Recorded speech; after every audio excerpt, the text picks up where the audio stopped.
오늘은 복음을 배우다 아브라함 첫 번째 유효한 부르심이라는 제목으로 하나님 말씀 나누겠습니다. 창세기를 들어와서 이제 누구의 복음 이렇게 해서 시리즈로 진행하고 있었는데 제목을 조금 바꿨습니다. 아담의 복음, 노아의 복음, 그리고 이제 오늘부터 아브라함의 복음인데 이들이 가진 복음이라기보다 우리가 이들을 통해서 복음에 대해서 배우는 거기 때문에 제목을 조금 바꿔봤습니다. 네, 괜찮죠? 네. 그리고 제가 오늘은 손바닥에 그림을 안 그려왔어요. 키를 안 그려왔는데 왜냐면 지난주에 여러분들이 설교 끝나고 와가지고 이 손바닥에 키가 제가 손을 막 움직이니까 이게 진지한 얘기를 하는데도 키가 막 보여가지고 저 집중이 안 된다는 의견이 있어서 제가 유튜브 영상을 봤는데 너무 잘 보이더라고요. 뭘 하기만 하면 계속 키가 보여가지고 오늘은 적어오지 않았습니다. 오늘은 알아서 잘 반응해 주시고 네, 함께 하나님의 말씀 나누겠습니다. 창세기 오늘 6번째 시간입니다. 오늘 이제 창세기에서 아브라함이라는 인물이 처음 등장을 하고 있어요. 아브라함. 아담과 하와가 범죄를 했고 그리고 가인도 범죄를 했습니다. 그죠? 그리고 노아 이후의 사람들도 바벨탑이라는 걸 쌓으면서 성과 탑을 막 지으면서 자기의 이름을 드러내려고 했어요. 이제 이 땅의 모든 사람들이 점점 하나님을 떠나면서 살아가고 하나님은 임재하시지 않는 것 같고 그 어느 곳에서도 하나님의 이름을 부르는 자들이 나타나지 않았다. 이게 이제 하나님이 보이지 않는다. 이게 오늘의 상황입니다. 하나님이 보이지 않는다. 그러니까 내 삶에 전혀 하나님이 보이지 않는 상황, 하나님이 느껴지지 않는 상황. 이제 하나님은 이런 상황, 이 어둠의 상황 속에서도 일을 시작하셨어요. 무엇을 통해서 일을 시작하셨냐? 부르심을 통해서 일을 시작하셨습니다. 콜링이라고 그러죠. 한 사람을 부르심을 통해서 일들을 시작하셨다는 거예요.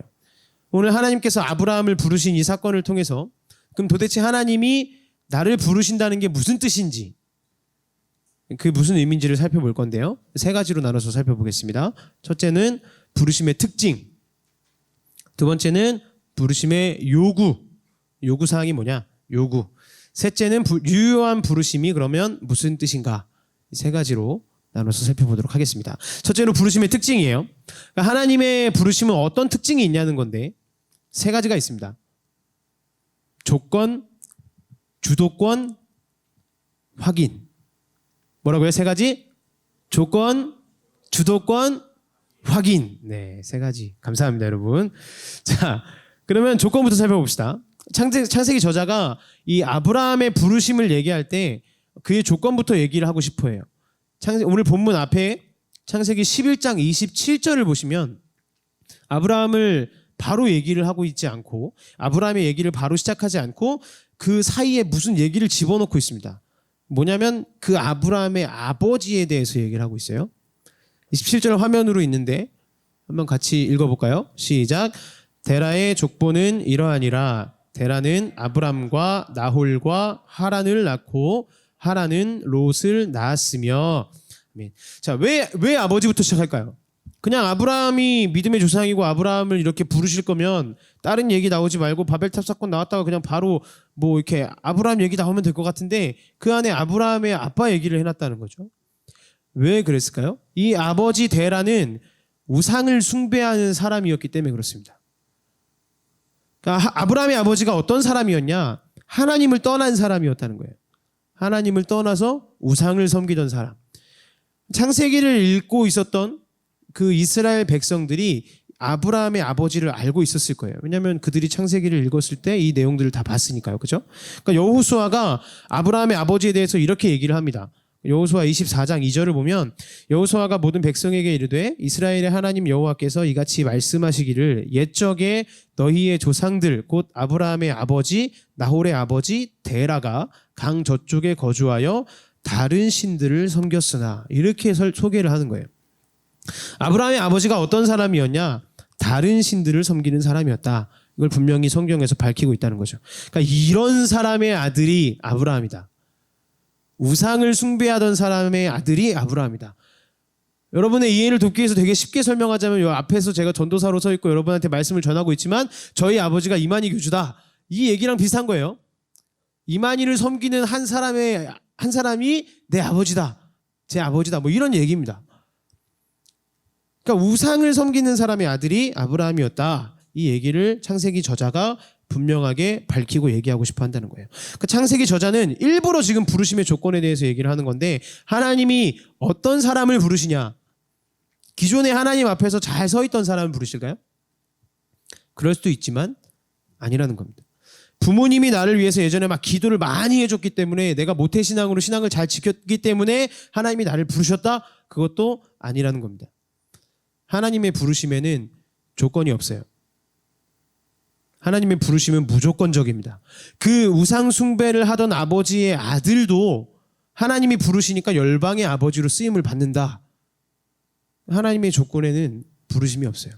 아브라함이 누구보다 믿음이 뛰어났기 때문에, 아브라함이 누구보다 신실했기 때문에, 아브라함이 누구보다 하나님께 예배를 열심히 드렸기 때문에 부르신 게 아니라는 겁니다. 이게 무조건적으로 하나님이 선택하신다. 이게 하나님의 부르심이라는 거예요. 전사님, 하나님이 부르시는데 아무런 조건이 없으면 제가 정말 하나님 앞에 그 자격이 있는지 없는지는 어떻게 확인하나요? 어떻게 확인할 수 있습니까? 이런 질문이 생길 수 있죠. 근데 하나님이 부르시면 자격이 있는 겁니다. 내가 무슨 자격이 있어서 부르심을 받는 게 아니라 하나님이 부르시면 그때부터 자격이 생기는 거예요. 이게 부르심의 정의라는 겁니다. 하나님은 인간에게서 어떤 자격을 찾지 않으세요. 아, 네가 기도를 열심히 했구나. 성경을 열심히 읽었구나. 내가 너 불러줄게. 인간에게서 어떤 자격도 찾지 않으십니다.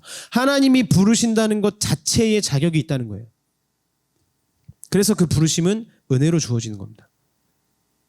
자격을 내가 만들어낼 수 있는 게 아니라 하나님이 부르신다 그러면, 하나님이 나를 부르셨다 그러면 그 사람이 자격이 있다. 이게 성경의 선언이에요. 다음 특징은 주도권입니다. 아까 조건하고 주도권하고 확인이었죠. 다음 특징은 주도권이에요. 그러면 이런 조건, 그 무조건적인 조건이 부르심에 있는데 그러면 이 부르심의 주도권은 누가 가지고 있냐? 이 말이죠. 하나님이 나를 부르시도록 내가 할 수 있는 방법이 뭘까요? 여러분, 하나님이 나를 부르시도록 여러분이 할 수 있는 방법이 뭘까요? 네. 감사합니다. 자, 내가 할 수 있는 방법이 뭐냐? 아무것도 없습니다. 내가 할 수 있는 방법은 없어요. 부르심의 주도권은 누구한테 있냐면 온전히 하나님께 있는 거예요.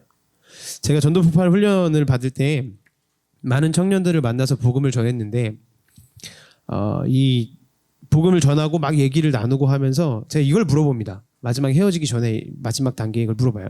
하나님이 나를 구원하셨다. 나를 부르셨다. 내 인생의 방향 속에서도 나를 불러내셨다. 하나님이 나를 인도하실 거다. 그런 확신이 있니? 라고 물어봅니다. 그런 확신이 있니? 부르심에 대한 확신이 있니? 이걸 물어보는 거죠. 근데 이 물어본 청년들이 자꾸 다른 얘기를 합니다. 부르심이 있으면 있다. 부르심이 없으면 없다. 이렇게 하면 되는데 자꾸 뭘 곁들여요. 뭘 곁들이냐면 저 되게 예배 잘 나가고 기도 열심히 드리고 있어요. 이 얘기를 한다는 거예요. 그럼 제가 다시 얘기합니다. 아니, 나는 너한테 내가 기도했냐고 물어본 거 아니야. 너 예배 잘 나가냐고 물어보지 않았어. 하나님이 너를 부르셨다는 확신이니? 난 그걸 물어본 거야. 여러분들한테도 제가 질문하고 싶은 게 이겁니다. 하나님이 여러분을 부르셨다는 확신이 있으신가요? 전사님, 저 여기서 지금 예배 잘 드리고 있는데요. 다른 친구들 이제 마지막 휴가철로 놀러 가고 막 캐리비안 베이 가고 막 이러는데 저는 교회에 와가지고 열심히 예배 드리고 있는데요. 왜 그런 거 물어보시죠? 저희 어머님이 완전 믿음이 좋으신 권사님이어서 저를 위해서 기도 많이 해주시는데요. 저는 그걸 물어본 게 아닙니다.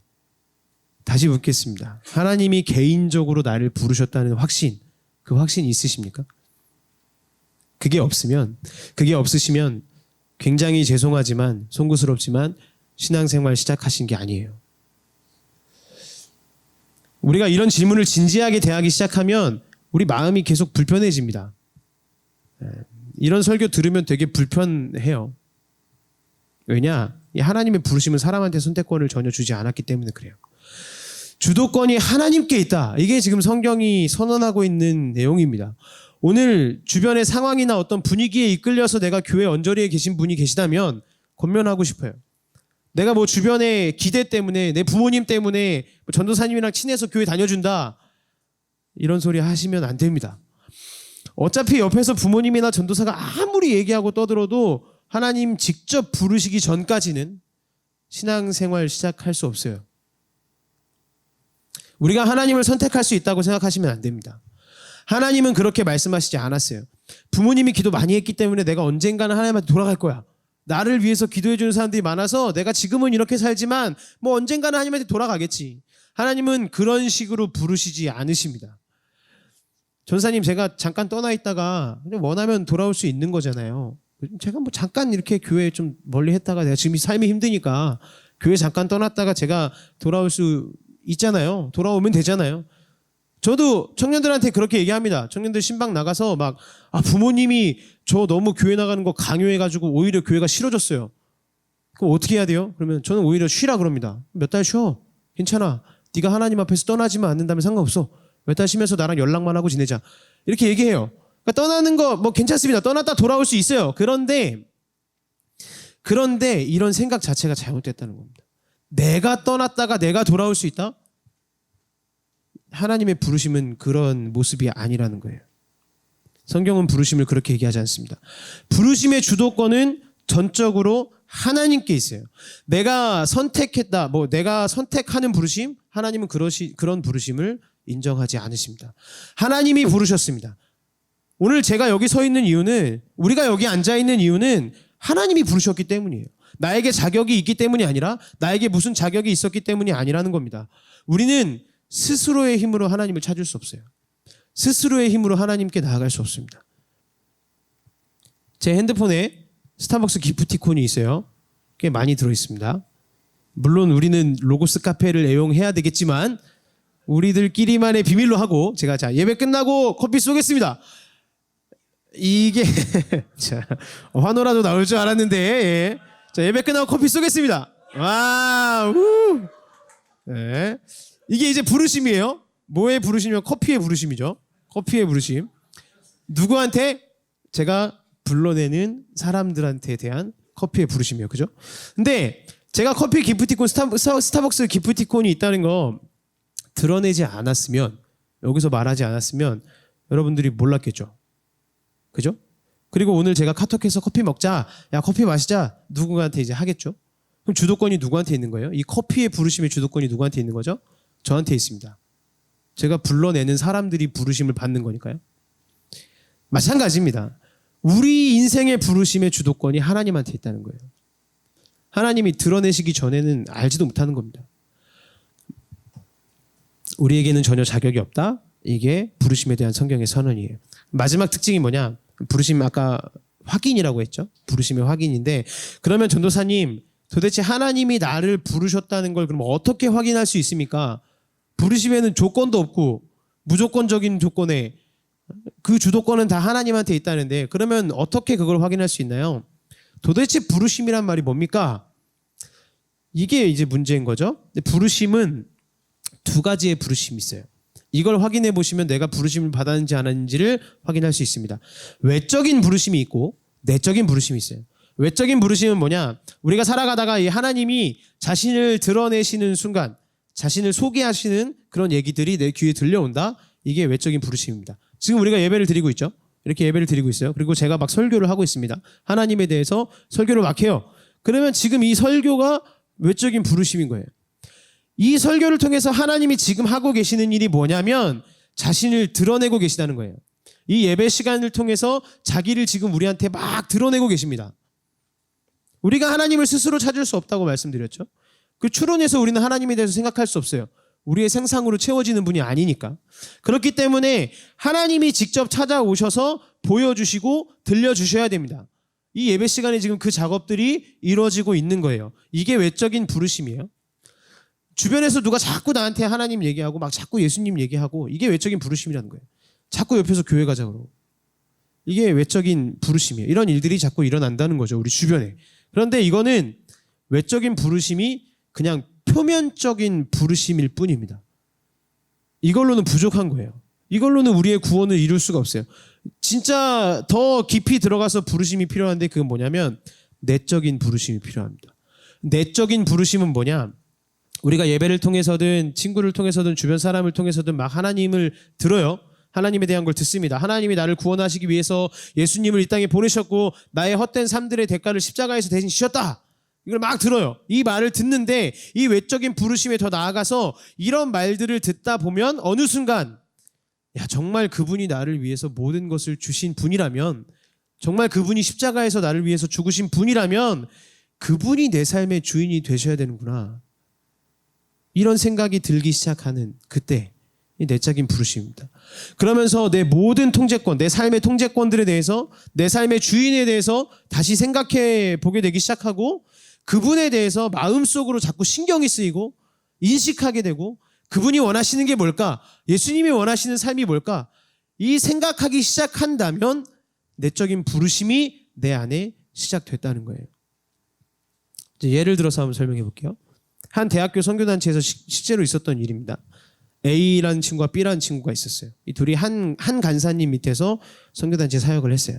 사역도 하고 삶도 나누고 이렇게 하는데 B라는 친구가 재정적으로 너무 어려운 친구였습니다.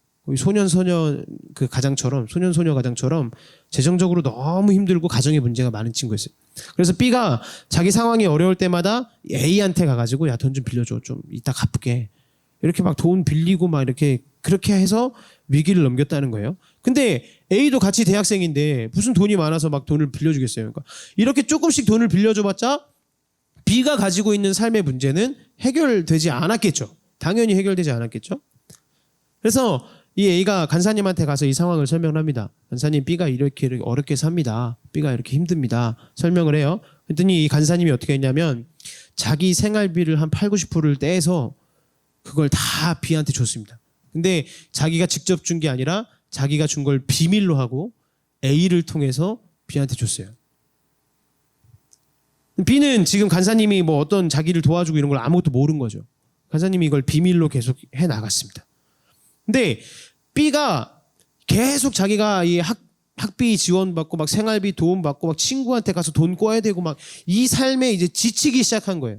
이 삶을 바라보면서 너무 답답해진 거죠. 야, 내 인생 진짜 가관이다.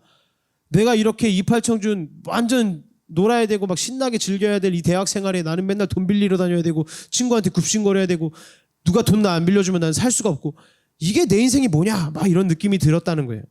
그래서 캠퍼스 모임을 하는데 어느 날 간사님한테 따지기 시작합니다. 간사님, 아니 성경도 좋고 하나님도 좋은데요. 지금 제 삶은 이런 게 중요한 게 아닙니다. 지금 저 솔직히 너무 힘들어요.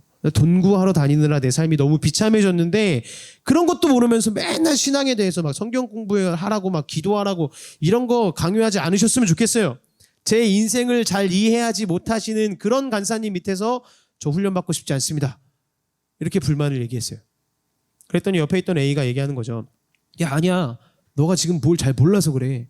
간사님이 너를 얼마나 사랑하시고 너 인생이 힘든 거 누구보다 이해하고 계신 분이야. 너에 대해서 너무 잘 아시는 분이야.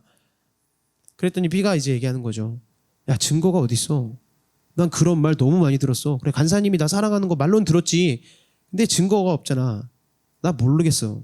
이해 안 돼. 자, 여기까지. 간사님이 자기를 사랑하고 자기를 아신다는 그런 얘기들 그렇게 말하는데 여기까지는 이제 외적인 부르심인 겁니다. 표면적인 부르심이에요. 이 간사님이 이 B가 결국 모임에 나오지 않게 됐어요. 선교단체 모임에 나오지 않게 되고 그 이후에도 이 간사님이 끝까지 계속 생활비를 지원해 주면서 돈 내줬다는 얘기 하지 말아라 그랬어요. 그리고 생활비를 계속 지원해 줍니다. 근데 그게 됩니까? 이 영원한 비밀이 없잖아요. 점점 시간이 가다가 결국 마지막 졸업하기 전에 A가 얘기합니다. B에 대해서 도와주신 분이 간사님이었다는 걸 B한테 가서 얘기해요. B의 대학 생활 전체를 업어키웠던 사람이 누구냐? 이 간사님이었다는 걸 이제 얘기를 하고 B가 알게 된 거죠. 그러니까 자기의 삶을 위해서 모든 것을 내던졌던 자기의 생활비의 8, 90%를 내던져서 나를 도와줬던 이 간사님의 삶 때문에 내 삶이 지금까지 굴러왔구나. 이걸 B가 다 깨닫는 순간 여러분이 만약 B라면 여러분이 만약 B라는 친구라면 어떻게 하시겠습니까? 상식적으로 생각해도 그분한테 다시 나아가서 사과하고 그분 곁을 지키고 또 그분과 함께하고 그분을 따라가는 게 당연하다는 거죠. 간사님이 사랑한다라는 말은 익히 알고 있었어요. 그런데 그 삶이 실체가 돼서 나한테 이해되기 시작하고 그게 무슨 뜻인지 나한테 확 들어오는 순간, 그게 내적인 부르심이라는 거예요. 실체적으로 느껴지는 순간. 그래서 부르심은 우리가 막 갑자기 찬양하다가 오는 게 아닙니다. 평소에 듣던 말이나 하나님이 나 사랑하셔서 그래 내가 그분 따라가야 되지, 이렇게 늘 그냥 들어오던 말, 이것보다 더 나아가야 되는 거예요. 이건 표면적인 겁니다. 이것보다 더 깊이 나아가서 어느 날 야 이거 장난 아니구나, 그분이 정말 자신의 목숨을 던져서 내 인생을 구원하셨다면 나한테는 내 인생의 통제권이 없는 거구나, 그게 실체로 우리한테 다가오는 순간이 내적인 부르심이라는 거예요. 다시 한번 묻겠습니다. 하나님이 우리를 부르셨다는 걸 확신하십니까? 하나님이 나를 부르셨다는 그 부르심을 확신하시나요? 지금 표면적인 부르심, 이 설교라는 표면적인 부르심을 통해서 우리의 내면까지 여러분의 삶을 지금 하나님이 부르고 계십니다. 이게 부르심의 특징이라는 거예요. 두 번째로 살펴볼 건 부르심의 요구입니다. 그러면 하나님이 우리를 부르신 후에 뭘 요구하시는 거예요? 이런 특징들을 가지고 하나님이 날 부르신다는 건 알겠는데, 그러면 부르심 후에 우리한테 뭘 요구하시나요? 하나님이 아브라함을 부르신 후에 아브라함한테 요구를 하십니다. 오늘 1절 말씀인데 성경 보고 우리 1절 말씀 다 같이 읽어보겠습니다. 시작. 여호와께서 아브라함에게 이르시되 너는 너의 고향과 친척과 아버지의 집을 떠나 내가 내게 보여줄 땅으로 가라. 두 가지 명령이 나오죠. 뭐죠? 떠나라, 가라. 두 가지 명령 나옵니다. 떠나라, 가라. 근데 이 구절이 참 웃긴 게 이런 분들한테 진짜 단골 큐티 구절입니다. 이사, 퇴사, 유학, 유럽 여행 이런 걸 꿈꾸는 크리스천들에게 단골 큐티 구절이에요. 야 이것 봐, 하나님이 떠나라고 하셨잖아, 그죠? 주님이 응답하셨습니다. 엄마 나 하나님이 이게 유학 놓고 기도하고 있었잖아요. 근데 하나님이 떠나래요. 와 대박, 엄마 나 유학 가야 돼요. 이거 이렇게 예. 담임 목사님 옛날에 아브라함 시리즈 설교하실 때 담임 목사님 똑같은 얘기 하셨습니다. 여러분 이 말씀 듣고 로고스 교회를 떠나려고 기도하셨던 분들 로고스 교회 떠나시면 안 됩니다. 말씀하셨었어요. 그러니까 이 말을 이렇게 이해하면 안 됩니다. 떠나라 그랬다 그래서 지금 내 삶에서 막 자리에서 떠나고 내가 뭐 유학을 막 내가 유럽 여행을 준비하고 있었는데 막 떠나버리고 막 이렇게 이 말을 이해하면 안 된다는 거예요. 떠나라와 가라라는 말의 의미를 제대로 살펴야 되는데 차례대로 한번 봅시다. 먼저 떠나라는 말. 떠나라는 말이 뭐냐? 하나님이 지금 아브라함한테 고향과 친척과 아버지의 집을 떠나라고 하셨어요. 그죠? 이게 그냥 단순하게 집을 떠나라는 얘기가 아니에요. 단순히 야 너 살고 있는 그 고향에서 너 이영준이 너 집이 고향이 인천이지, 너 인천에서 떠나, 부모님 집에서 나와. 단순히 이런 얘기가 아니라는 거예요. 이게 지금 무슨 얘기냐면 내가 지금 가장 만족을 느끼고 있는 상황을 떠나라라고 말씀하신 거예요. 가장 만족을 느끼고 있는 상황. 내가 가장 만족을 느끼는 순간이 언제냐? 내가 가장 만족을 하는 순간이 언제냐? 내 감정이 가장 기쁘고 제일 안전하다고 느끼고 가장 인정받는다고 생각하는 그 순간. 그걸 떠나라는 겁니다. 아니 말도 안 되죠. 전사님 뭐 하나님 나한테 복 주신다면서요. 하나님 나한테 만족 주신다면서요. 만족 주시는 분이 하나님이신데 왜 내 인생의 만족을 떠나라고 하십니까? 그 만족이 나쁜 건가요? 하나님이 부르셨으면 나는 고생을 많이 해야 되고 만족은 없어야 되고 내 삶 막 그런 건가요? 이런 생각들이 드니까 이제 교회를 다니기 싫어지는 거죠. 그러나 하나님이 지금 떠나라라고 요구하시는 건 만족을 주지 않겠다고 말씀하시는 게 아닙니다. 너 만족을 내가 뺏어가겠다 이렇게 얘기하시는 게 아니에요. 이게 무슨 말이냐면 아버지 집, 친척 가지고는, 그 고향 가지고는, 그런 곳에서 만족하는 그 만족 가지고는 만족을 채울 수 없다는 얘기를 하는 겁니다. 사람은 그 정도 가지고 만족하지 못한다는 거예요. 내 만족을 억압하시려고 하는 게 아니라 우리의 인생이 본토 친척 아버지의 집을 가지고는 평생 만족하면서 살 수가 없다는 겁니다. 오히려 그 안에서 내 삶에 채우고 싶은 갈망들이 훨씬 더 크다라는 게 성경의 선언이에요. 성경이 자꾸 막 욕구를 억압하고 우리의 삶의 만족을 뺏어간다고 오해를 하는 사람들이 많은데 성경이 말하는 게 뭐냐면 인간의 만족은 그것보다 훨씬 큰 거다. 네가 만족하고 있는 그 삶의 자리보다 인간의 만족은 훨씬 크다. 맛있는 거 사 먹고 막 어디 여행 가고 놀러 간다고 만족이 해결되는 게 아니다. 그러면 사람이 언제 만족하냐? 사람이 언제 만족할까요? 어떤 대상을 만나야 만족합니다. 어떤 대상을. 내가 이걸 위해 태어났구나. 야, 난 이걸 위해서 태어났어. 내가 이걸 하려고 태어났어. 내가 이걸 가지려고 태어났어. 이거 만나야 만족한다는 거예요. 그전에는 뭐 고향, 친척, 아버지 집 어디에 있어도 만족할 수 없습니다. 그러니까 하나님이 지금 말씀하시는 게 뭐냐면 만나야 되는 것이 뭐냐? 어떤 대상을 만나야 되는데 그 대상이 바로 우리를 창조하신 자기 자신이라는 것을 오늘 본문을 통해서 소개하시는 거예요. 이 세상의 것으로 사람들이 채워지지 않는다는 말을 C.S. 루이스가 이렇게 표현을 했습니다. 좀 말이 어려운데 한번 잘 들어보세요. 피조물이 태어날 때부터 느끼는 욕구가 있다면 그 욕구를 채워주는 것 또한 있는 것이 당연해. 아이는 배고픔을 느끼지. 그러니까 음식이라는 게 있잖아. 새끼 오리는 헤엄치고 싶어하지. 그러니까 물이라는 게 있는 거잖아. 그런데 만약 이 세상에서 경험하는 것들로 채워지지 않는 욕구가 있다면 그건 내가 이 세상이 아닌 다른 세상에 맞게 만들어졌기 때문이라는 것이 가장 그럴듯한 얘기일 거야. 아마 지상의 쾌락은 처음부터 이 욕구를 단순히 채우기 위해 생긴 게 아니라 다만 이 욕구를 일깨워주고 진짜 쾌락이 어떤 건지 암시해주기 위해서 있는 걸 거야. 이게 그리스도인이 욕구를 바라보는 관점이라는 거예요. 하나님은 자신을 어떻게 드러내고 계시냐? 나는 내게 최고의 만족을 줄 수 있는 존재다. 그런데 너 뭐 여러 가지 시식 코너들에서 막 시식해봤지? 그때 막 엄청 막 포만감도 있고 맛있고 막 만족이 엄청나지? 그런데도 안 채워지지? 나는 그 마음을 알고 있다. 그러니까 본토 친척 아비집을 떠나라. 그곳을 떠나라. 그걸로는 안 된다. 그걸로는 너의 만족을 채울 수 없다.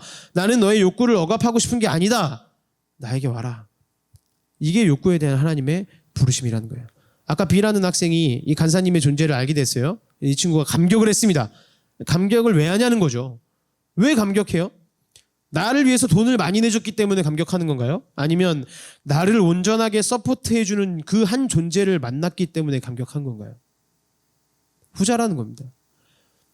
이 친구가 뭐 이 사실을 알았으니까 와 간사님 저한테 지금까지 돈 되게 많이 주셨네요. 이제 앞으로는 얼마를 주신 건가요?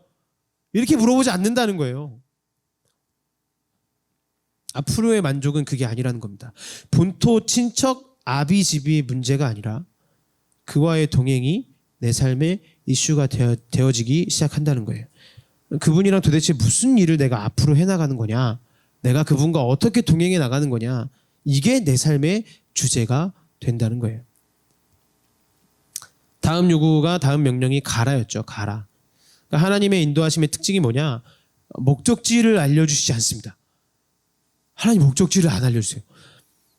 목적지를 알려주시는 게 아니라 그분이 나타나시는 그곳이 목적지가 된다는 게 하나님의 인도하심의 특징이에요. 1절 다시 보시면 내게 보여줄 땅으로 가라라고 말씀합니다. 그죠? 내게 보여줄 땅으로 가라. 근데 이 보여줄 땅이라는 말이 시제가 뭐죠? 보여줄 땅이죠. 미완료입니다. 그죠? 미래예요. 미래를 나타내는 거예요. 아직 보여주지 않았습니다. 앞으로 보여줄 땅이에요. 그러니까 이게 쉽게 얘기하면 이런 거죠. 네가 가다 보면 내가 보여줄 거야. 지금 이 말을 하시는 겁니다. 내가 내게 보여줄 땅으로 가라는 말은 네가 가다 보면 내가 그걸 보여주겠다 이 말이에요. 근데 땅을 보여주는 게 아닙니다. 중요한 게 이거예요. 7절 말씀을 보시면 이 보여준다는 단어가 똑같이 나오는데 보여준다는 그 미완료로 쓰이는 게 아니라 수동으로 쓰여서 나옵니다. 그러니까 목적지를 나타내는 게 아니라 가던 길에 누가 나타났냐? 가던 길에 하나님이 나타나셨어요. 그러니까 아브라함은 지금 땅 찾으러 가라는 곳으로 가기 시작했어요. 그죠? 약속의 말씀을 듣고 내가 내게 보여줄 그 땅으로 가라. 그래서 그 땅이 어딘지 모르겠지만 그 땅으로 가고 있었습니다. 그런데 그 땅으로 가기 시작했는데 어느 땅이 아브라함한테 약속의 땅이냐? 걸어가다가 하나님이 나타나서 말씀하시는 그곳, 그게 아브라함한테 약속의 땅이라는 거예요. 하나님이 임재하시는 그곳이 약속의 땅이라는 겁니다. 7절 말씀 보세요. 여호와께서 아브라함에게 나타나 이르시되 내가 이 땅을 내 자손에게 주리라 하신지라. 자기에게 나타나신 여호와께 그가 그곳에서 제단을 쌓고 예배를 드렸어요. 아브라함한테 나타났던 건 표지판이 아니었습니다. 하나님 자신이 나타나셨어요. 이게 부르심의 요구 조건이라는 거예요. 만족을 찾던 곳에서 떠나라. 너의 만족을 추구하던 곳에서 떠나라. 그리고 목적지를 알려고 하지 말고 떠나라. 그래서 이 가라라는 명령에 대해서 많은 크리스천들이 착각을 합니다. 하나님이 나를 이제 부르셨으니까, 하나님이 가라고 하셨으니까 내 삶의 장소가 극명하게 바뀔 것이다. 내 삶의 모습이 극명하게 바뀌어버릴 것이다. 내가 이제 다른 곳으로 옮겨질 거다. 많은 분들이 이 창세기 12장을 통해서 이렇게 잘못 생각합니다. 놓치고 있는 게 있는 거예요. 나를 전혀 생각하지 못했던 가나안 땅으로 가게 하실 것이다. 그래서 나도 이제 극명한 장소의 변화, 삶의 모습의 변화를 체험해야 내가 부르심을 경험한 거다. 이렇게 생각합니다. 근데 그렇지 않아요. 아브라함이 하나님의 부르심을 받기 전에 어디론가 가고 있었어요. 어디로 가고 있었을까요? 창세기 11장 31절을 보시면 여기에 비밀이 있습니다. 같이 읽어볼까요? 시작. 데라가 그 아들 아브라함과 하란의 아들인 그의 손자 롯과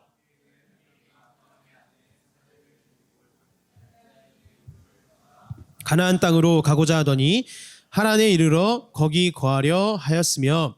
원래 어디로 가려고 했어요? 방금 같이 읽었습니다. 원래 어디로 가려고 했죠? 가나안으로 가려고 했습니다. 그러니까 이미 하나님의 부르심이 있기 전에 아브라함은 가나안으로 가려고 그랬어요. 하나님이 가나안으로 가라 그래서 간 게 아니라 이미 가나안으로 가고 있었습니다. 무슨 말이냐? 이 가나안이 갑자기 어디서 갑자기 튀어나온 지명이 아니라는 거예요. 아브라함은 원래 그 아버지를 따라서, 아빠를 따라서 가나안에 가려고 했어요. 그러니까 부르심 이전과 부르심 이후에 삶의 목적지가 같았다는 거예요. 그러니까 하나님은 부르심 전에 내가 추구했었던 삶의 길, 부르심 전에 내가 걸어가고 있었던 그 길, 이걸 무조건 다 뒤집어 버리시는 게 아니라, 바꿔버리시는 게 아니라 부르심 이후에도 그 삶의 길을 활용하시고 그래서 이끌어 나가신다는 겁니다. 이게 부르심이에요. 근데 그 안에서 이 부르심이라는 사건이 있기 때문에 내 삶의 목적지는 같을지라도 내 삶의 존재 목적이 달라지는 거죠. 그래서 이 땅이 다르게 보이기 시작한다는 겁니다. 목적지 자체가 바뀌어버리는 수도 있지만 무조건적으로 내 목적지가 바뀌는 게 아니라 그 목적지를 바라보는 내 눈이 바뀐다는 거예요. 부르심의 사건 때문에. 내 삶의 존재 목적이 달라집니다. 원래 이 가나안에 아브라함이 왜 갔을까요? 왜 가려고 했을까요? 생존을 위해서 갑니다. 살아남기 위해서 가요. 가나안이 어떤 장소였냐면, 지난주에 이제 노아의 아들 얘기를 했었죠. 노아의 아들이 몇 명이죠? 3명입니다. 예, 3명이에요. 여러분 좀만 힘내십시오. 자, 노아의 아들이 3명이에요. 셈과 함과 야벳입니다. 셈은 하나님을 예배하는 족속이었고, 그죠? 그리고 함과 야벳은 하나님을 모르는, 하나님을 떠나는 사람들을 가르쳤어요. 그렇게 말씀드렸었습니다. 자, 근데 이 셈, 함, 야벳 중에 함의 아들이 가나안이에요. 함의 아들의 이름이 가나안입니다. 그러니까 이 가나안 땅이 무슨 땅이냐면 하나님을 찾지 않고 생존을 위해서 살아가고 있는 사람들의 땅, 이게 가나안 땅이에요. 아브라함의 가족들도 생존을 위해서 그 땅으로 가고 있었어요. 아버지 데라를 필두로 해서 살아남기 위해서 그 땅으로 가고 있었습니다. 근데 생존을 위해서 가던 나의 길에, 생존을 바라보면서 갔던 이 아브라함의 길에 하나님이 어떻게 개입하시냐? 부르심으로 개입하신다는 거예요. 부르심. 그게 오늘 2절 3절 말씀입니다. 내가 너로 큰 민족을 이루고 내게 복을 줘서 내 이름을 창대하게 하리니 너는 복이 될지라. 너를 축복하는 자에게는 내가 복을 내리고 너를 저주하는 자에게는 내가 저주하리니 땅의 모든 족속이 너로 말미암아 복을 얻을 것이라 하신지라. 너로 말미암아 복을 얻을 것이다. 이 말을 원어로 보면 이런 뜻이에요. 네 안에서 있는 사람. 아브라함한테 붙어있는 사람들에게 복을 주겠다, 이 말이에요.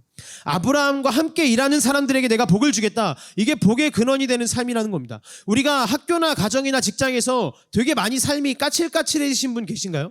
왜 그럴까요? 내가 여기서 살아남아야 된다. 내가 저 사람과 비교해서 내가 뭘 더 잘해야 된다. 내가 뭘 더 많이 해야 된다. 생존해야 한다. 이렇게 생각하니까 이 생존해야 된다는 생각이 어느새 우리의 삶을 지배했기 때문에 까칠까칠해지는 겁니다. 혹시 내 마음이 회사나 학교에서 뭐 성적 때문에, 연봉 때문에 많이 위축되신 분 계신가요? 그 실적 때문에 많이 작아지신 분 계신가요? 왜 그럴까요? 내가 이곳에서, 내가 이 학교에서, 이 회사에서 연봉으로, 실력으로, 실적으로 내 삶이 생존해야 한다.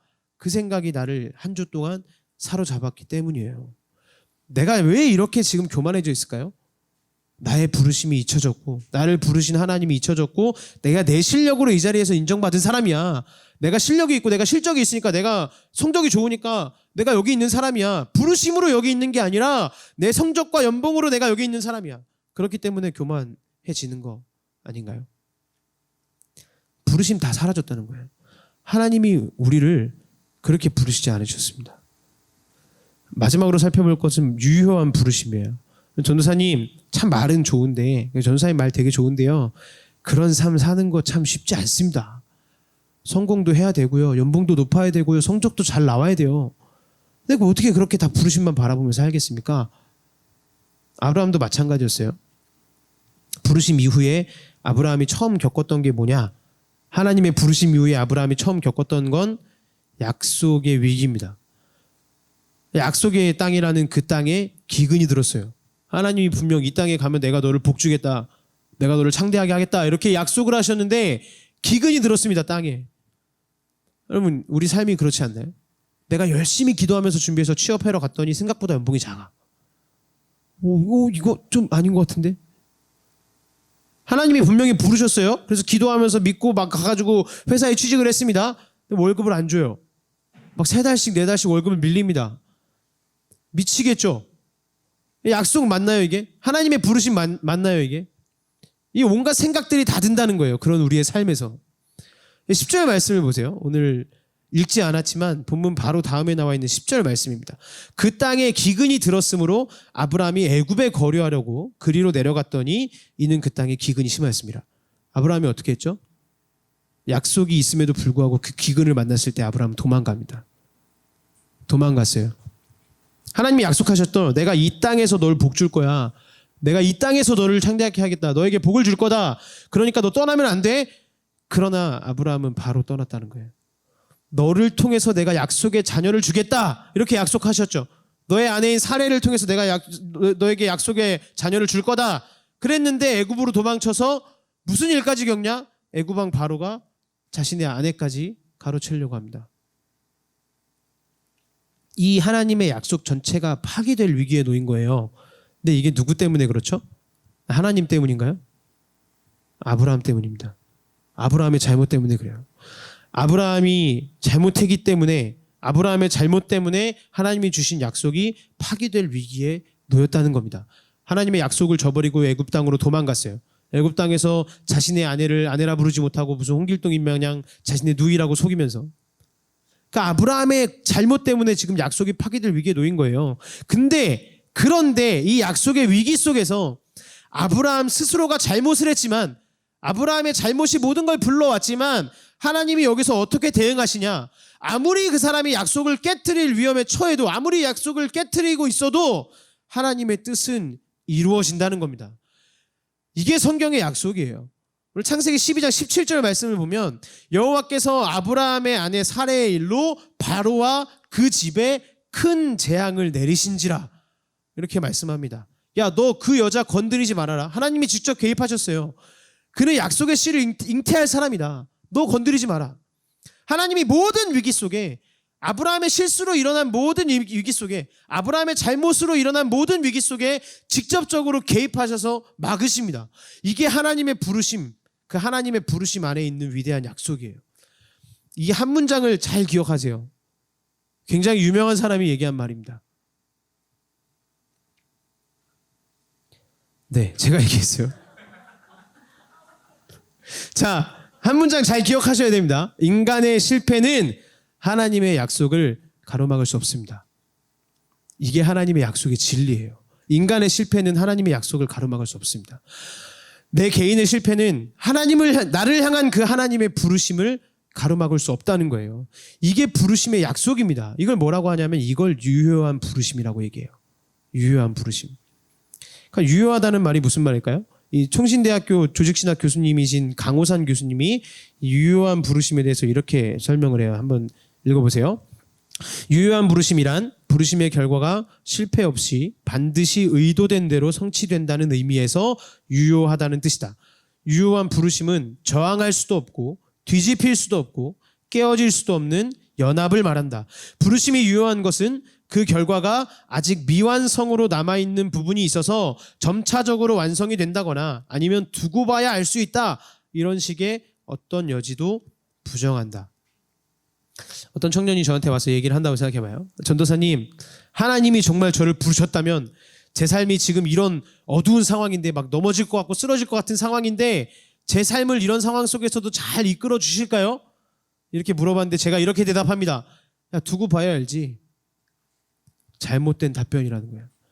자꾸 어떤 율법주의적인 걸 막 대면서 너 지난주에 성경 안 봤잖아. 너 지난주에 예배 안 나왔잖아. 너 지난주에 예배 지각했잖아. 너 지난주에 기도 안 했잖아. 하나님한테 일단 회개해. 그러면 하나님이 어떻게 해 주실지도 몰라. 부르심을 모르는 거예요. 하나님의 부르심에 대한 이해가 전혀 없는 겁니다. 네가 어떻게 하느냐에 따라서 하나님의 부르심이 결정된다는 말이거든요. 그렇지 않습니다. 지금 아브라함 보면 아브라함이 다 망쳐놨어요. 그 하나님의 약속을 완전히 다 망쳐놨습니다. 그럼에도 불구하고 하나님이 오셔서 그 약속을 다 지켜가십니다. 이게 하나님을 믿는 자들의 영광이에요. 하나님이 부르셨기 때문에 주도권이 하나님한테 있다고 그랬죠. 그래서 하나님이 책임진다는 거예요. 그 부르심의 주도권이 나한테 있는 게 아니라 하나님한테 있기 때문에 하나님이 그 부르심에 대해서 전적으로 책임을 지신다는 겁니다. 나의 실력과 관계없이 지금 내가 어떻게 해야 될지도 모르겠는 이 답답한 상황과 그 관계 속에서 그분의 약속을 의지하면 그분이 이루신다는 거예요. 그것을 믿고 하나님, 내가 진짜 허무하게 살았는데, 내가 진짜 힘들게 살았는데 다시 한번 내가 하나님의 약속을 유지하고 붙잡기 원합니다. 이 마음의 표현이 지금 우리가 들고 있는 예배의 시간입니다. 이 예배가 그 마음의 표현이고 고백인 거예요. 그래서 아브라함도 뭐하냐? 아브라함도 가나안 한복판에서 하나님을 예배하는 거예요. 오늘 본문 6절 7절을 보면 아브라함이 그 땅을 지나 세겜 땅 모래 상수리 나무에 이르니 그때 가나안 사람이 그 땅에 거주하였더라. 여호와께서 아브라함에게 나타나 이르시되 내가 이 땅을 내 자손에게 주리라 하신지라. 자기에게 나타나신 여호와께 그곳에서 제단을 쌓고. 이 모래 상수리 나무가 뭐냐? 가나안 사람들이 예배드리던 장소였어요. 가나안 사람들은 하나님이 아닌 이방신을 섬기던 사람들이니까 다른 신, 생존을 위해서 자신들의 신에게 예배하던 장소, 거기가 모래 상수리 나무였습니다. 거기서 아브라함이 뭐하냐? 하나님께 예배해요. 예배가 무슨 뜻이라고 그랬죠? 하나님, 저 자격 없고 저 실력 없고 연봉도 적고 저 굉장히 타락했는데 하나님이 나를 부르셨습니다. 저는 그걸 믿습니다. 그러니 나의 삶을 통해서 하나님의 뜻이 이루어지길 소망합니다. 내가 이 땅에서 복이 되게 하옵소서. 이게 부르심에 반응하는 예배예요. 그래서 하나님이 부르셨다, 이거는 완성을 담보하고 있는 부르심입니다. 완성된 부르심이라는 거예요. 완성된 부르심. 전사님, 어떻게 그게 가능합니까? 약속은 상호 간에 하는 거잖아요. 저랑 전사님 약속해놓고 제가 약속 깨면 전사님 화내실 거잖아요. 그게 당연한 거 아니에요? 조건 안 맞으면 깨버리는 게 맞는 거 아닙니까? 아니요. 아브라함도 여러 번 실패했습니다. 아브라함도 여러 번 넘어졌죠. 정말 많은 순간순간에서 쓰러졌습니다. 근데도 도대체 왜 하나님이 그렇게 약속을 스스로 지켜나가시냐? 인간이 약속을 다 저버리고 인간이 약속의 길에서 다 떠났음에도 불구하고 하나님은 왜 이 약속을 붙잡고 스스로 그 약속을 지켜나가시냐? 아브라함 이후에 아브라함의 후손 중에 그 하나님의 부르심에 온전히 순종하셨던 분이 계셨기 때문입니다. 그분도 똑같이 지시를 받으셨어요. 너 혼자서 본토 친척 아비 집 떠나라. 그리고 내가 내게 지시할 땅으로 가라. 이 말씀을 받으셨어요. 그게 누구였냐? 예수 그리스도입니다. 예수님께서 아버지의 집 있으셨죠. 하나님의 집이 있으셨습니다. 하나님의 아버지의 집에서 예수님은 영원하게 인정을 받으실 분이셨어요. 그러나 하나님이 말씀하십니다. 내가 내게 지시할 땅으로 가라. 너 이 아버지의 집 떠나. 내가 너에게 지시할 땅으로 가. 예수님 가셨습니다. 가나안 땅으로 가셨어요. 하나님이 지시하신 가나안 땅으로 가셨습니다. 예수님에게 그 가나안 땅이 어디입니까? 골고다 언덕 십자가입니다. 자신이 인정받지 못하는 곳, 다른 사람들이 자신을 인정하지 않는 곳, 다른 신들을 섬기는 곳, 이곳으로 예수님이 가셨다는 거예요. 예수님께는 믿음이 있었어요. 내가 너로 큰 민족을 이루고 내게 복을 줘서 네 이름을 창대하게 하리니 너는 복이 될지라. 이 믿음이 예수님께 있었고 예수님이 이 말씀에 순종하셨다는 거예요. 예수님이 순종함으로 복이 되셨습니다. 무슨 복이 되셨나요? 인류의 복이 되셨어요. 우리의 복이 되셨습니다. 예수님 안에서, 예수 안에 붙어있는 사람들이 복을 받는다. 그게 우리한테 왔다는 거예요. 그래서 우리는 예수님 안에서 영원히 복을 받게 됩니다. 그래서 이제 내가 부르심을 입은 자로 살아간다는 것은, 내가 부르심 받은 자로 살아간다는 것은 아브라함과 같이 내가 부르심 받은 자임에도 불구하고 내가 이 부르심에 합당하게 행할 수 없는데, 내가 이 부르심 받은 사람으로 살아갈 수가 없는데, 예수님이 이 부르심에 온전히 순종하셨기 때문에 그 복이 나에게도 임한다. 이걸 믿으면 내가 아직 신입사원이라서 실력이 없어요. 내가 아직까지 이 일에 대해서 적응 못했고 내가 실력을 쌓지 못했어요. 굉장히 눈치를 보고 살아가고 남들이랑 관계도 잘 못 쌓고 잘 못 지내요. 그거 의지하지 말라는 겁니다. 그게 못 됐든 그게 잘 안 되든 그거 의지하지 말라는 거예요. 내 연봉 의지하지 말라는 겁니다. 내 성적 의지하지 말라는 거예요. 내가 말단 사원으로 들어가는데 걱정하지 말라는 겁니다. 그 걱정을 하기 전에, 그 연봉을 의지하기 전에, 그 성적을 의지하기 전에 부르심 받았는지를 확인하라는 거예요. 내가 하나님 앞에 부르심 받았는가?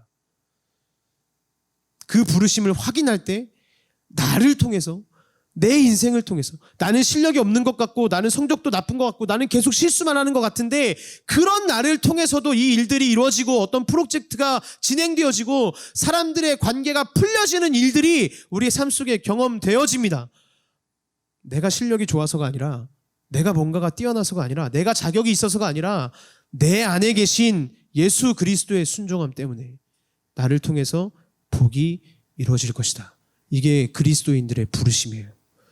오늘 삶을 점검하십시오. 여러분 어디로 가고 계십니까? 애굽으로 내려가고 계신 거 아닙니까? 생존을 위해서 애굽으로 달려가고 계신 거 아니에요? 잘못 선택한 결과는 우리가 감당해내야 됩니다. 우리가 감당하면서 살아야 돼요. 내 잘못에 대한 대가. 아브라함도 그렇게 자신이 감당하면서 살았습니다.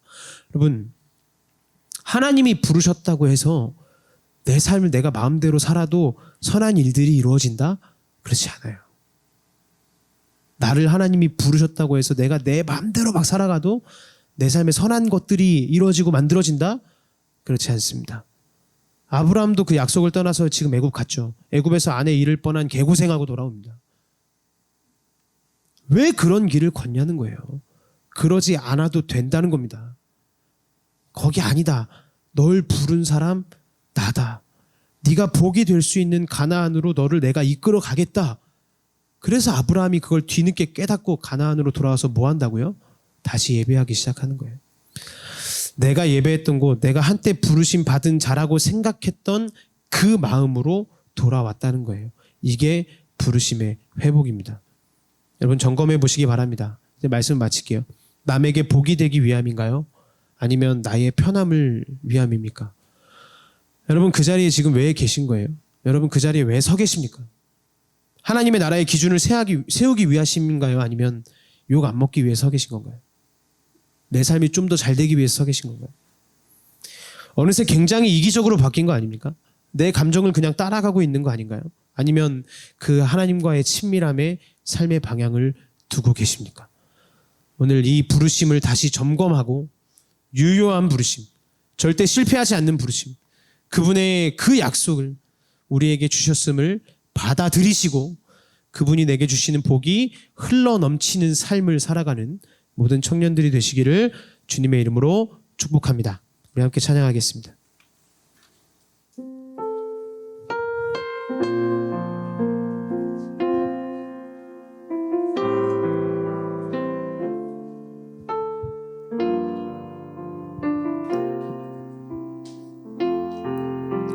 따스한 성령님, 따스한 성령님, 마음으로 보내 내 몸을 감싸며 주어지는 평안함 만족함을 느끼네. 우리 한 번 더 고백합시다. 따스한 성령님, 따스한 성령님, 마음으로 보내 내 몸을 감싸며 주어지는 평안함, 만족함을 느끼네. 부르신 곳에서 나는 예배하네. 어떤 상황에도 나는 예배하네. 부르신 곳에서 나는 예배하네. 어떤 상황에도 나는 예배하네. 사랑과 진리에, 사랑과 진리에 한 줄기 빛 보내 내 몸을 감싸며 주어지는 평안함, 그 사랑을 느끼네. 부르신 곳에서 나는 예배하네. 어떤 상황에도 나는 예배하네. 부르신 곳에서 나는 예배하네. 어떤 상황에도 나는 예배하네. 내가 걸어갈 때 길이 되고, 내가 걸어갈 때 길이 되고, 살아갈 때 삶이 되는 그곳에서 예배하네. 내가 걸어갈 때 길이 되고, 살아갈 때 삶이 되는 그곳에서 우리 한 번 더 고백하며 나갑시다. 내가 걸어갈 때 길이 되고, 내가 걸어갈 때 길이 되고, 살아갈 때 삶이 되는 그곳에서 예배하네. 내가 걸어갈 때 길이 되고, 살아갈 때 삶이 되는 그곳에서 예배하네. 부르신 곳에서 나는 예배하네. 어떤 상황에도 나는 예배하네. 부르신 곳에서 나는 예배하네. 어떤 상황에도 우리 한 번 더 전심을 다해 주님 앞에 나갑시다. 부르신 곳에서, 부르신 곳에서 나는 예배하네. 어떤 상황에도 나는 예배하네. 부르신 곳에서 나는 예배하네. 어떤 상황에도 나는 예배하네.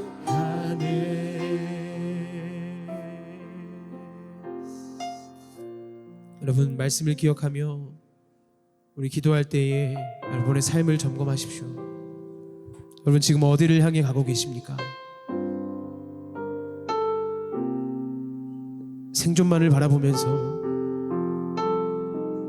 가나안 땅으로 가고 계시지 않습니까?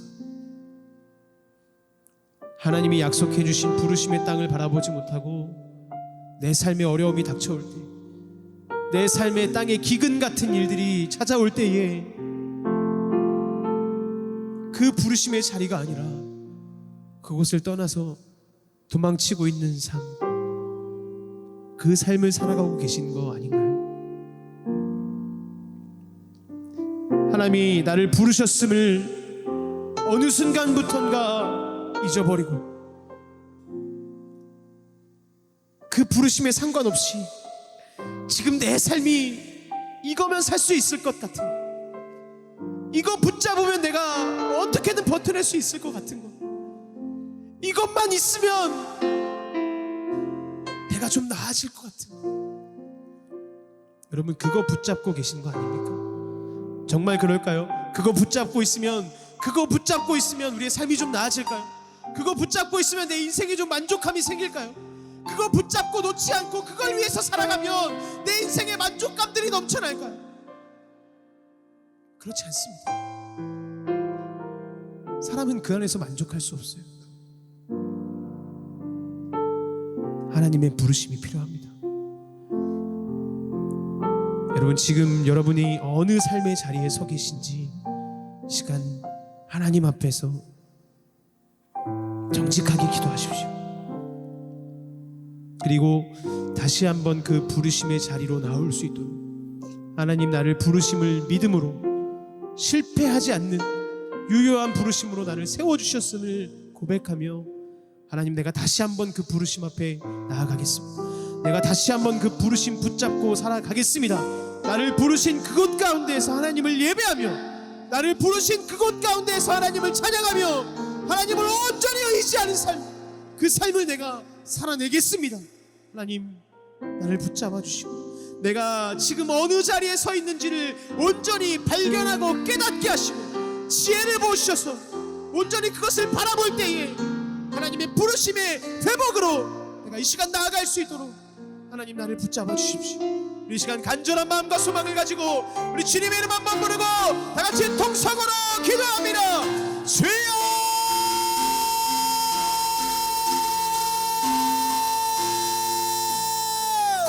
아버지, 이 시간 기도하며 나아갑니다. 하나님, 이 시간 나의 모든 삶의 마음을 내려놓고, 하나님 나의 삶의 방향들을 내려놓고 하나님 앞에 지혜를 구하며 내 삶을 온전히 바라볼 수 있는 마음을 구하며 나아갑니다. 하나님, 내가 지금 어느 자리에 서 있습니까? 내 삶은 어디를 향해 가고 있습니까? 하나님, 생존을 바라보며 가나안 땅을 향해 가고 있지는 않습니까? 아브라함이 그 목숨에 연명하기 위해 그 생명에 위하여서 생존을 위하여 가나안 땅으로 나아갔던 것처럼 나도 지금 내 삶의 생존을 위해서, 내 삶의 만족을 위해서, 내 삶의 더 큰 것들을 위해서 내가 지금 가나안 땅으로 가고 있지는 않습니까? 하나님, 약속의 땅을 쳐버리고 나에게 어려움과 고난의 순간들이 찾아올 때에 하나님의 부르심을 바라보지 않고 그 애굽 땅으로 도망가고 있지는 않습니까? 하나님, 내 삶을 올바르게 바라보게 하시고 내 삶을 온전하게 점검하게 하셔서 하나님 그 약속의 땅, 하나님의 부르심의 땅을 바라보게 하셔서 아버지, 하나님 내 삶의 환난과 고통과 어려움과 넘어짐의 순간 가운데 하나님 내가 애굽 땅으로 도망가지 아니하고 내가 바라볼 때 좋은 것을 붙잡지 아니하고 주님 나를 부르시니 주님 나를 세우셨으니 하나님의 땅 앞에서, 하나님의 부르심 앞에서 하나님께 예배하며 주님을 바라보며 하나님 앞에 온전히 나아갈 수 있도록 주여, 주여 나를 붙잡아 주시옵소서. 나의 삶을 주님 앞에서 바로 세우기 바랍니다. 나의 삶의 가나안 땅과 애굽 땅을 떠나게 하시고 하나님 부르심의 그 땅을 온전히 바라볼 수 있도록 주여 나의 삶을 붙잡아 주십시오. 나의 삶을 붙잡아 주십시오. 아버지 하나님, 내가 걸어갈 때 나의 길이 되시고 내가 믿음의 발걸음을 길 나와 함께 하시는 주님의 그 은혜, 하나님 내가 나가기를 간절히 소망합니다. 주여 나를 붙잡아 주십시오. 하나님, 이 시간 아브라함을 통해서 우리의 삶의 부르심에 대해서 다시 한번 고민하고 점검하며 나아갑니다. 지금 나는 어느 자리에 서 있습니까? 하나님, 지금 내 삶은 어디를 향해 가고 있습니까? 생존을 위해서 나아갔던 가나안 땅을 향해 가고 있지는 않습니까? 하나님의 부르신 그 땅을 바라보지 못하고 하나님의 부르심의 약속을 바라보지 못하고 내 삶이 지치고 넘어지고 힘들고 쓰러질 때에 그 애굽 땅을 향해서 도망가고 있지는 않습니까? 예배의 자리를 떠나서, 하나님의 부르심의 자리를 떠나서 그렇게 애굽 땅으로 도망하고 있는 삶, 그래서 더 지치고 더 힘들고 더 외롭고 더 고통스러운 그 삶의 자리를 걸어가고 있지 않습니까? 하나님, 이 시간 하나님의 부르심 그리고 내 삶의 자리를 정직하게 깨달을 수 있는 지혜를 허락하시옵소서. 내가 지금 어디에 서 있는지, 어디를 향해 가고 있는지를 온전히 점검할 수 있는 믿음의 눈을 허락해 주십시오. 그래서 우리가 내 삶을 온전히 점검하고 다시 한번 하나님의 부르심으로, 하나님의 부르심 앞에 내가 걸어갈 때 나의 길이 되시고 내가 살아갈 때 나의 삶을 이끄시는 그 하나님의 부르심 앞에, 부르신 그곳 가운데에서 주님을 예배하며 그 부르심의 자리 가운데에 그 약속을 붙잡고 복이 될지라 말씀하신 하나님의 말씀을 의지하며 이 세상 가운데에 복이 되는, 복의 근원이 되는 놀라운 삶의 역사가 우리의 인생 가운데에 넘쳐날 수 있도록 주님, 우리 모든 청년들 한 사람 한 사람의 인생을 붙잡아 주시고 주님 충만하게 역사해 주시옵소서. 감사를 드리며 이 모든 말씀 지금도 살아계셔서 우리와 함께 하시는 예수님의 이름으로 기도드렸습니다. 아멘.